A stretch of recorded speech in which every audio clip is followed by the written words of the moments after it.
I'm live. This is my first live board game review. This is a Justin and Max games review.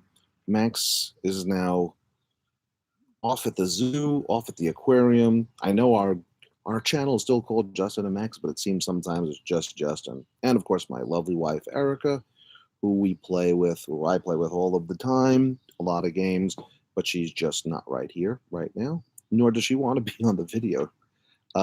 So I'm just going to do a quick and easy review of Marco Polo 2. Now I'll start by saying I've never played Marco Polo, the original game, but in my experience, every time there's been a second version of games coming out, not that this is a second version, it's sort of an expanded universe idea based upon the first game from the best of my knowledge. But anytime I've heard that there's a second version of a game coming out, I've learned to go for those.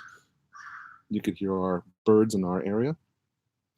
Which is why I went right for Gaia Project rather than going for Terra Mystica first. And I had the not great experience of Through the Ages, older version. A lot of people tell me the newer version is a lot better.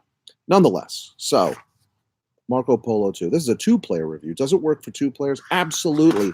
Love this game. Really, really strong game. You could see a lot of videos on how to play the game.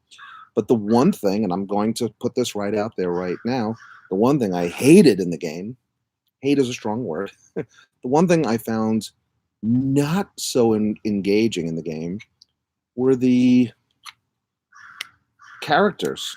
Everyone gets a character at the beginning of the game. You kind of draft for them, and then you get it, and then you choose a character, and it almost felt like an expansion.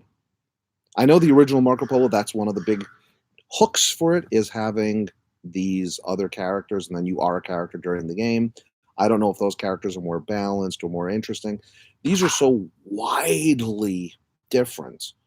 And I've read a lot of things. I've had conversations with people online saying, but you have to learn how to use your character. I don't know. Every time I've played with my wife, I think the first two or three times she won, and then I won a number in a row, I asked myself, did I really win, or did she really win? Did she do better? Did she not do better? Did I do better?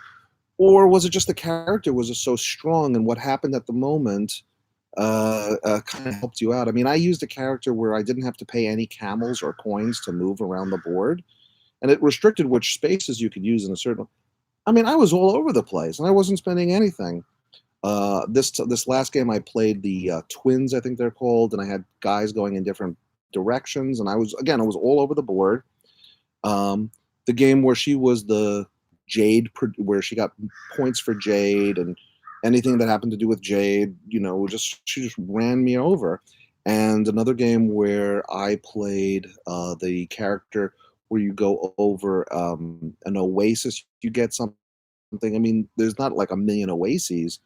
I lost handily. I don't know. But we tried it without the characters. We just tried it straight up. I'm playing, you're playing, and put the characters back in the box. Let me tell you, it was the best of all. I don't know, we've played 6 or 7 times. It was the best of all of the experiences in my estimation. Now, my wife still likes the characters, and people have said, well, maybe you could play with the same character for the whole game. So both players play with the same character. I don't know.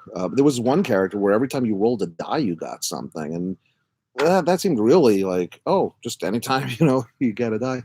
Um, it just seemed. Now I would also play. There's a rule in the book. I guess an advanced rule. It's called the black die rule, where at the beginning of every round, instead of rolling the black die, if you decide to take it, the die are rolled beforehand, and you can then choose which one of those you want. Now, of course, that's not so great for the character that whenever they roll something, they get something.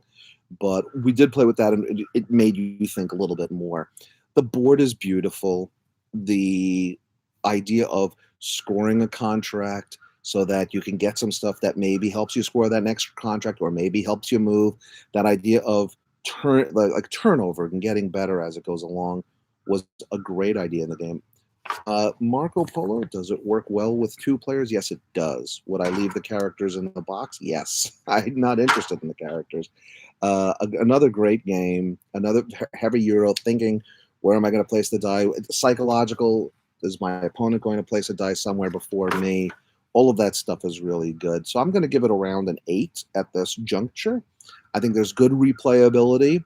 The fact that the map never changes maybe detracts from it a little bit. But of course, there's different up with look at Marco Polo 2. No to the characters. All right.